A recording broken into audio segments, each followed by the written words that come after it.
How the HR monster destroyed the workplace. Good. It's about time these people tackled it. HR is a feminist construct. It's a feminist invading the workplace and wrecking it.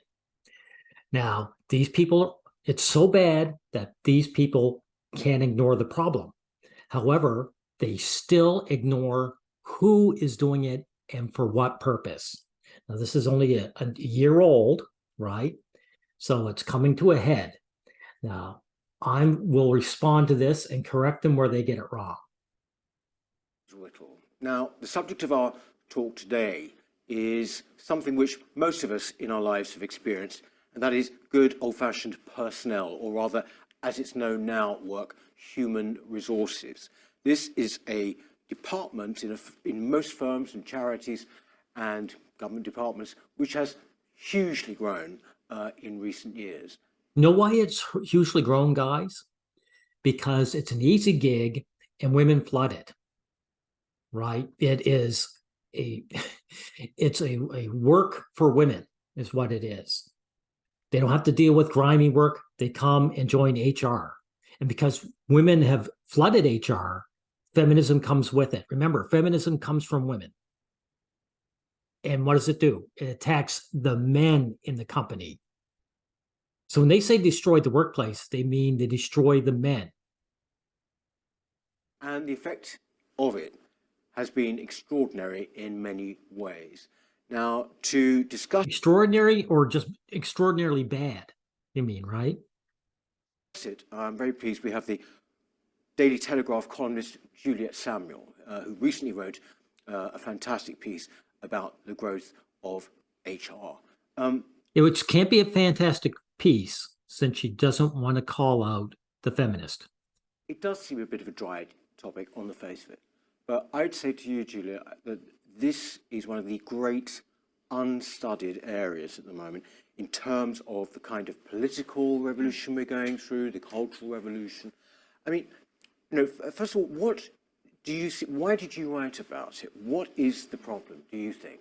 Well, so I suppose this started off with a phenomenon that is becoming increasingly familiar, which is that of so-called woke capital or woke incorporated, where he means feminism, right?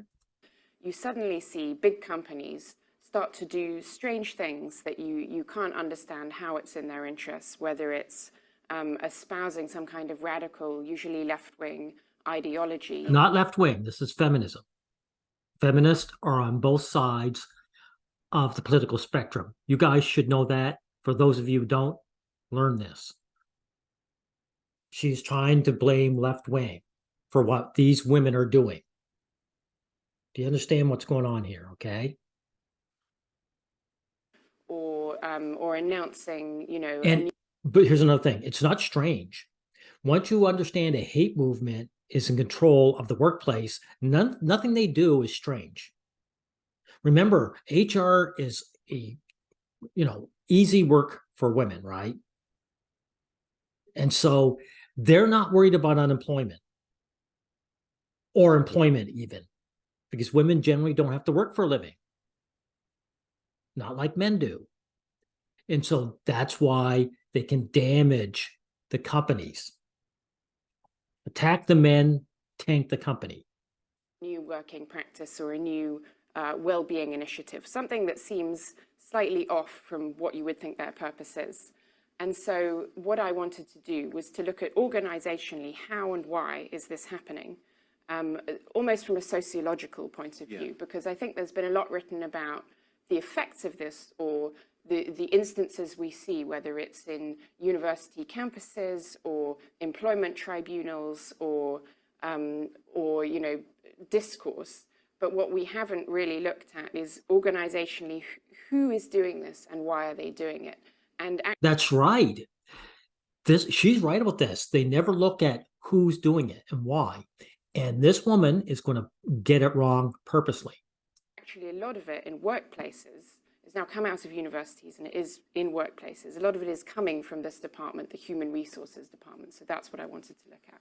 So what I would gather from what you say in your piece, which I should say, by the way, was in the Telegraph a couple of weeks ago, yeah, is that the power dynamic has changed entirely in, for example, your average company, hasn't it? Yeah.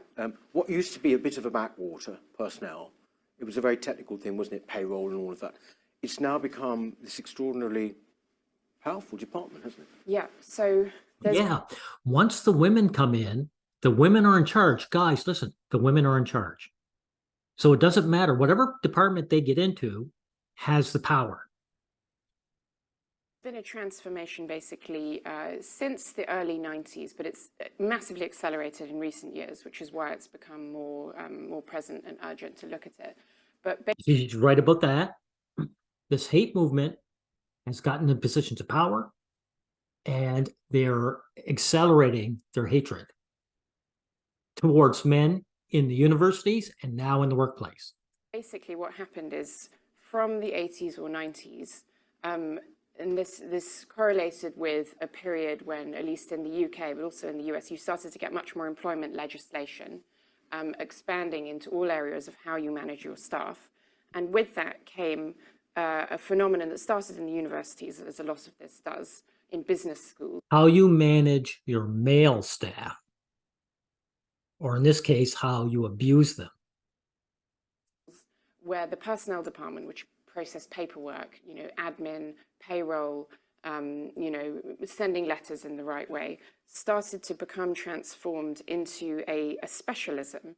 Notice what you just said: payroll, all the easy office jobs, which women gatekeep for themselves.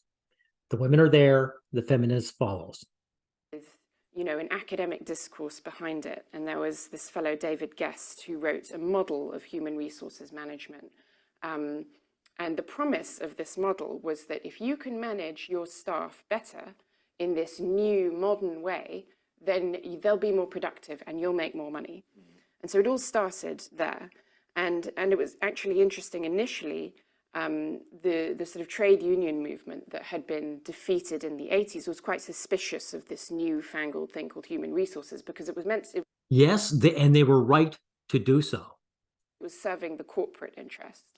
But over time from there, we had this expansion in, this academic field of people management and people.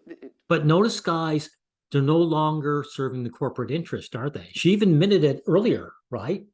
She admitted that they're doing things now that harms the company because it's a hate movement attacking the men. Qualifications started to be offered, new models, and it grew beyond this idea that we just have to deal with employment legislation, and it became some kind of magic potion or a golden goose that would magically transform your company.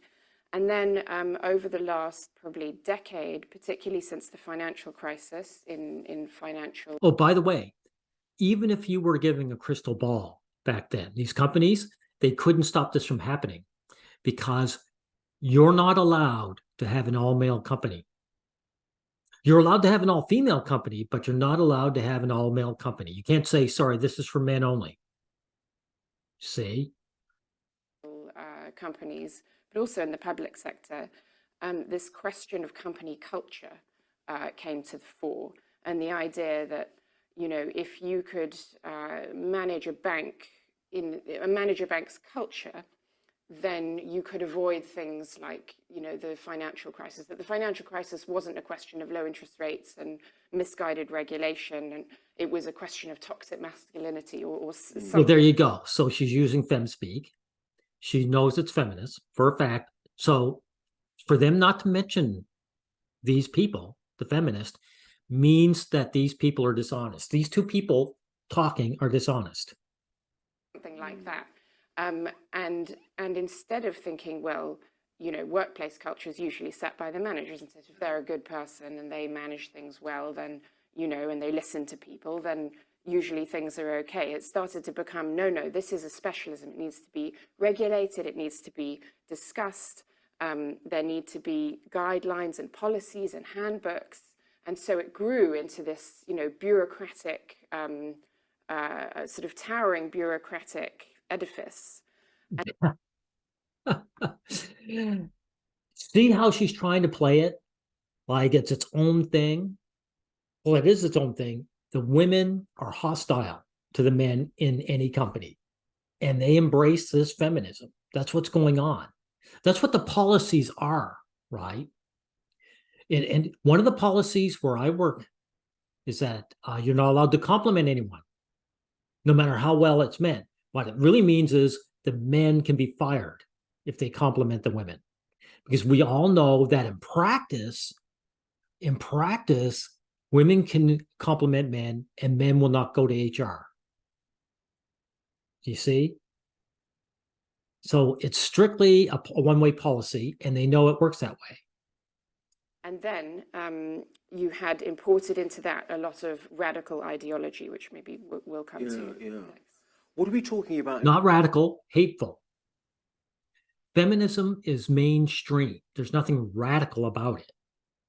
In terms of numbers, then, say, like, how big is it now, the area of HR, compared to like 20 years ago? So it used to be about, I think it was in 2004, it was about 0.9% of the workforce. It's now 1.3% of the workforce. So that, of course, it's growing. It's a make work project for women. This isn't done for men, everyone. They don't make work for men like this, at least not these easy office jobs. that is maybe a 30, 40. And this is why I say men should be fighting en masse to say we get first dibs in the employment, because men need it. And here they're throwing away, they're making work projects for women that are easy and clean. And these women who get employed, what do, they attack the men in the company. Percent growth in terms of, the share of people whose time is wholly taken up with this. But that doesn't fully capture it, because you also have the amount of time, you have the power of these people. So, for example, the composition, it used to be quite a low-paid job that wasn't particularly powerful, but the number of managers and directors who are HR officials has Yeah, do you hear that, guys? These women that get into these make work projects, because they're women, the salary skyrockets. So it's not just that they're giving them easy jobs. They're paying them to the nose for something that is not only not necessary, but is destructive. has massively risen. That's now more than half. So they're on the boards of companies. Yeah, and now. so 3 FTSE 100 companies have HR directors on their boards, and 70% have them on their executive committees, which will be the main day-to-day top committee that runs the company. And that doesn't even include, that's before you even get to the charitable and the public sector, where the trends are harder to see, but we can surmise they're probably more, have accelerated faster. And so now if men were lucky enough to form a union, they should be working, the union should be coming and saying, we don't want HR in our company. We are 100% against HR, and tell them why. You have the point. Well, one thing that was interesting in writing the piece was that it was extremely difficult to get high-powered business people who've been in their industry for many years were scared to talk to me about this. They didn't. Well, I noticed that in your piece, it's like one insider who did not want to be named, or whether people on the receiving end or people, as it were, dealing it out. Yeah. Exactly.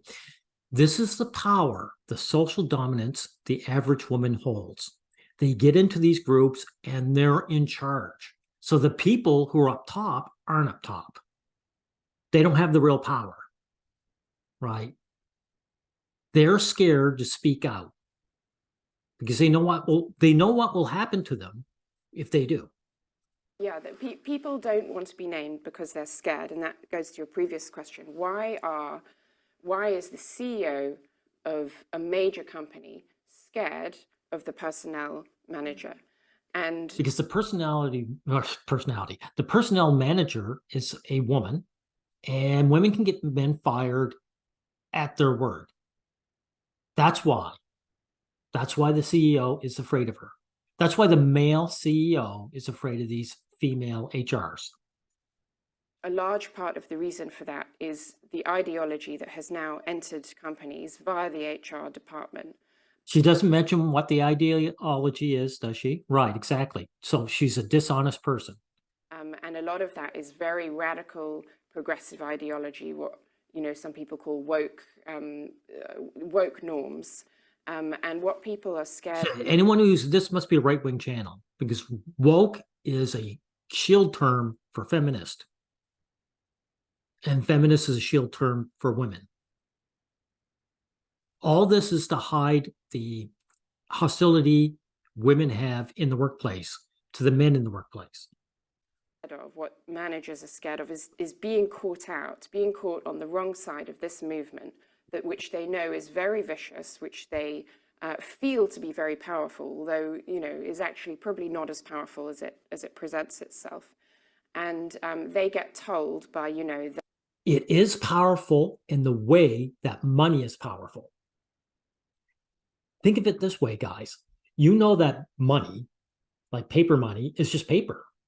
It doesn't have any intrinsic value on its own, but it does have value because everyone agrees it has value. So if you took $100 bills and threw them in the street and said, these are just paper, people would scoop them right up and they would gain, ability to buy things. It's real power. And these women have that real power. See, this is what she's missing, is that when a woman, or especially a group of women, decide to be hostile to a man, other people will throw that man under the bus. They'll either put him behind bars or get him fired, or even ostracize him from society. Their power is very real because it's upheld by everybody. Their expert HR manager, well, look, now what's happened is that everyone's talking about diversity. And one of the things that really kickstarted this was the murder of George Floyd and the Black Lives Matter movement in the US, which sort of Black Lives Matter is a feminist organization. It has nothing to do with race whatsoever. Tsunami swept across the democratic world, and suddenly everyone was talking about it, and a lot of HR departments said, oh my God, we've had all these diversity schemes for many years, but now we're being told it's not enough. And they themselves, a lot of them, were worried and scared, and they thought, well, we need to hire someone, we need to do something. Two things. One, if you notice, these HR departments are usually people who look like this person right here. They're white women. They're the majority of these feminist scumbags, right? So there's no diversity there. Secondly, guys, has the unemployment for Black men dropped? No, if anything, it's increasing. So when they say diversity, what they really mean is give jobs to women. In this case, women of color. And even then, that's bullshit because, like I say, you look at any of these organizations or groups, they're usually white women. And so they would say to their executives, well, you're going to be asking. I just want to push, anytime someone is hired from diversity, it's a female. It's a Black woman, it's a Hispanic woman, etc. They're the ones who get the jobs. About this, you've got to say this, you've got to do this, or we're going to hire someone, without really scrutinizing who this person is, what their ideas are, and where they come from more broadly and in political sense. We're just going to hire someone to fix this problem, and they're going to tell us we have to hold a seminar on race, or Lady, HR is a work project for women. So of course they're not going to look at what they think. They just say, we want women to have a free ride. We have to start using name badges with people's pronouns on, because it doesn't just stop in one area, it expands into all sorts of other areas. And so suddenly you're extrapolating from duties that seemed, or laws that seemed quite run-of-the-mill, into all sorts of radical areas where you're suddenly telling your employees that they can't post things on social media. Here's another thing, the name tags about personal pronouns. That is simply an abuse to make people jump through hoops, to show their feminine dominance. Because these feminist women, when they get behind closed doors with one another, they call each other she, and they puke on trans people. You know, in their political views There have been some cases of that, haven't there? Yeah. That people saying things, you know, I think someone was on Facebook talked about refugees, I think. There was Yeah. But there's one, so you actually quote somebody anonymously who was an academic, who simply was sort of seen on some Brexit demonstrations, got in a bit of not a verbal fight with someone. Yeah. But then this person was then seen or called to the HR department. Yeah. This was a guy, right? Yeah, so what happened was this was an academic at a Russell Group university, a top university in the UK, who all he did, he supported Brexit and he went. Okay, so it was a man, exactly. So again, these people can't cut to the chase. Some feminists, some woman saw this man mouthing off and they said, oh, we get a chance to fire this man, because they don't even necessarily dislike him on a personal level. He's a man, they dislike him. And they're always waiting and watching to attack men. Went to a Brexit rally to support it. And then he got into a bit of an altercation where he was, you know, maybe it was a bit unedifying. He was swearing at some Remainers and, you know, sort of being quite sort of forthright in his views and expressing them in maybe a crude way. But he didn't have any, there was nothing that said he was from the university. It was nothing to do with his workplace. He was a private citizen, you know, in engaging in his right to political protest and to political expression. Thank you for showing just how powerful these women are. So they keep their eye on men, and it doesn't matter if they're connected. They have the power to get men fired. Thank you.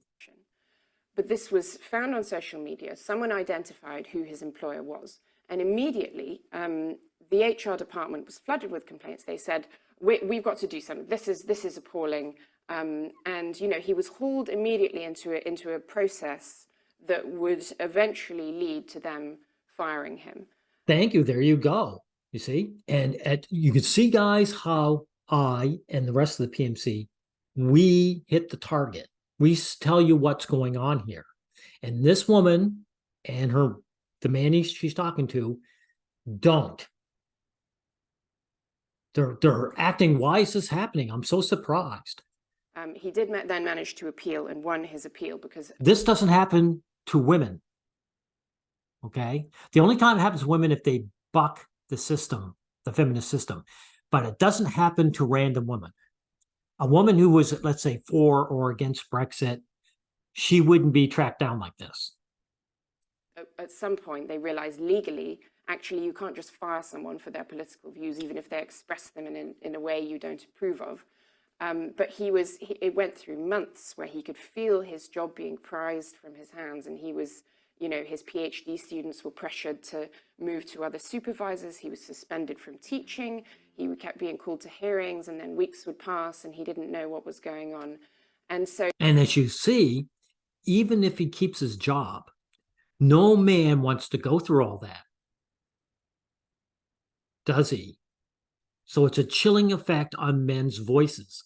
This is about stopping men's voices. It doesn't matter what these men are. That is what their opinions are. It wouldn't matter if he was pro-Brexit or anti-Brexit.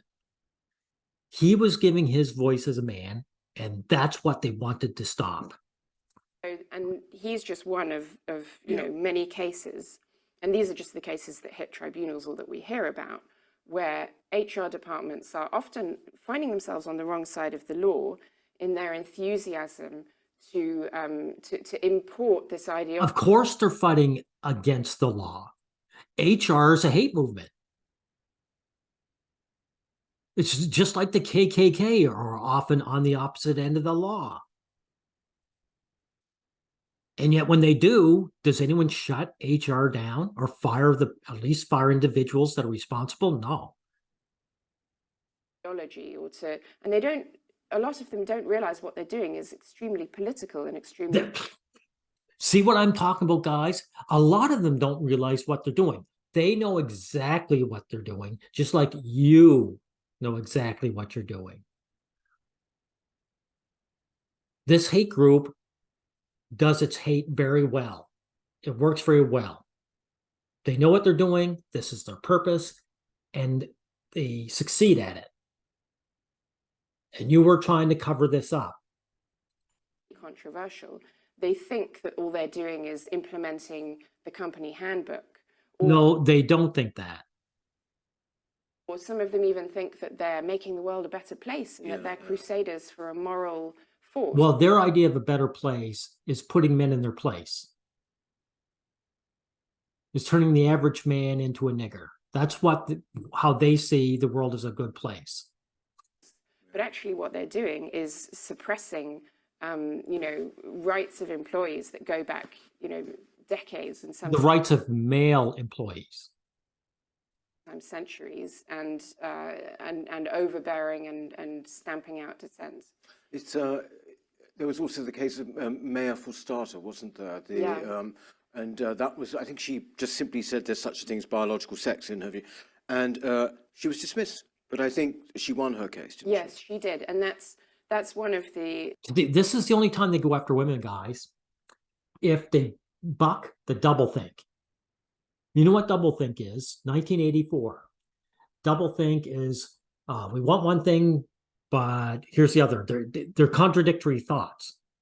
These feminists actually believe 100% in biological sex. Every one of them. But they push the narrative that it doesn't for their own agenda. It's to attack men with every time. They want these trans allies with them, right? Even though they hate their allies. But trust me, every one of these feminists believe 100% in biological sex. You can't attack men for being men if you don't believe in biological sex, right? The interesting things about this is HR departments are meant to be there to stop workplaces and employers getting into trouble with the law. But no, they're not, obviously. In fact, what they're doing in many cases is forgetting that they need to obey the law themselves. They're not forgetting. They just don't give a shit about the law.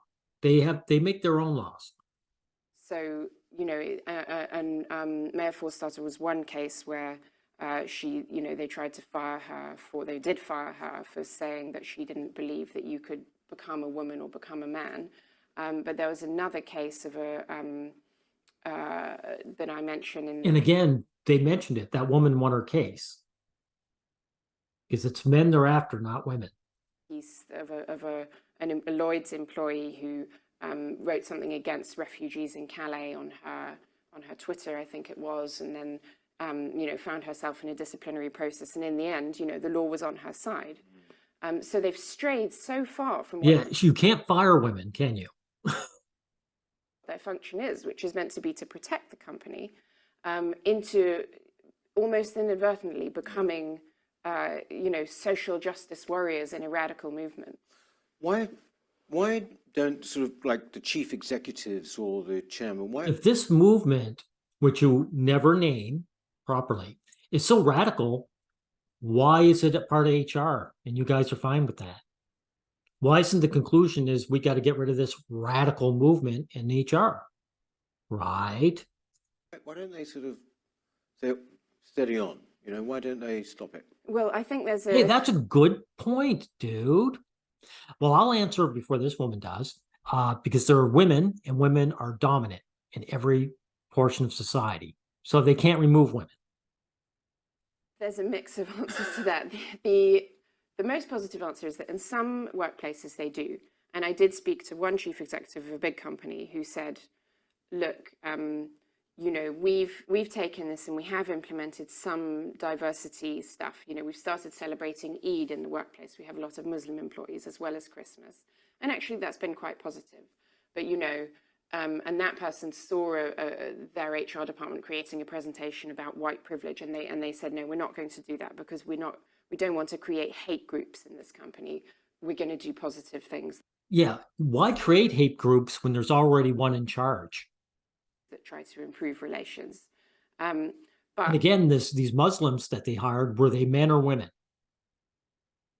for the most part, most managers, they don't have the time, they don't have the inclination or the interest to delve into this very controversial political field of whether it's pronouns or race relations.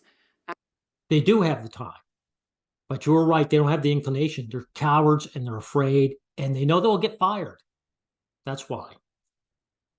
And so, they're suddenly told they have to do something because suddenly they've been, social trends have swept through, all these channels, some of them legal channels, some of them, academic channels have swept through into human resources departments. And suddenly they're told, you have to do this because otherwise you could be fired, or the board, our investors might want to know why you're not doing it, or Not your investors. This has nothing to do with the event. That's a lie.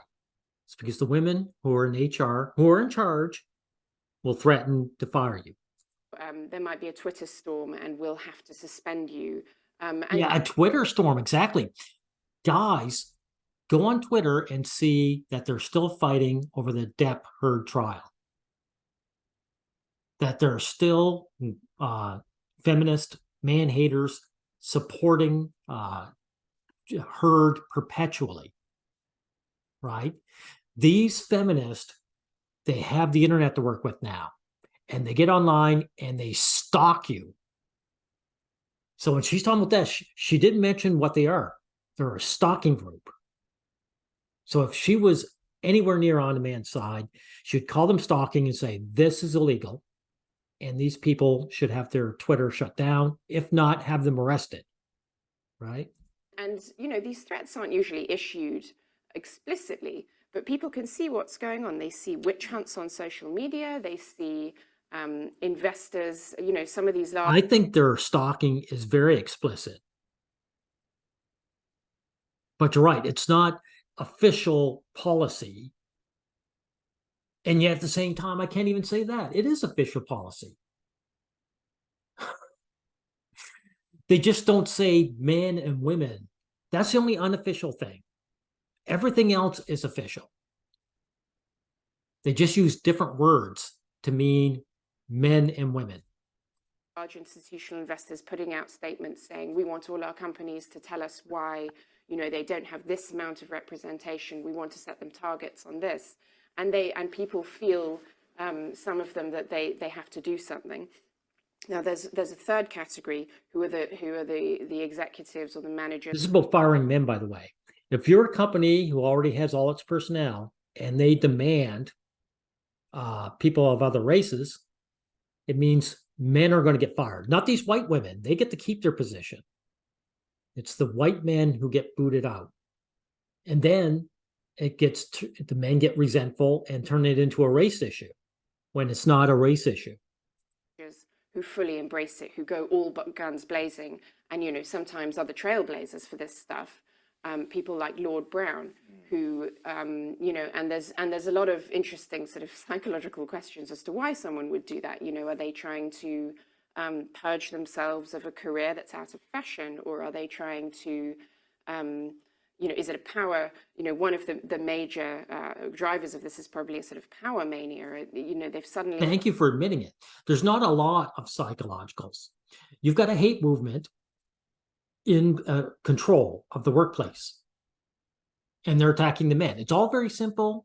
It's just that's the psychology is women don't like men. That's it. There's only one, and it's very simple. It's only complex to you because you're not willing to tell the truth. Found a way where they can be on platforms and people can praise them, and it's almost the sort of political high that they get where they think, well, this is. Yeah, these women really get turned on by abusing men in the workplace. They really get turned on. They're abusers, right? And they love their power trips. They're sadists. Sadists love seeing people in pain. This is my thing now, and maybe I'm no longer the head of BP or some major company, but people will still listen to me, and I can still be relevant and powerful. Yes, I mean, we're in the middle of is it Pride Month now? And I don't care about Pride Month. That has nothing. These right wingers do this all the time. They're obsessed with the gays. And when I say the gays, gay men. Because whenever they go up, on their attack mode, it's gay men and trans women they go after. So the homophobia that these feminists go on about never disappear. They are the generators of homophobia. They use gay men and trans women as fodder to attack straight men, but trust me, these women hate those guys. Now, there's bias training, blah, blah, blah, conspiracy. Oh my gosh. Yeah. These two are in conspiracy mode.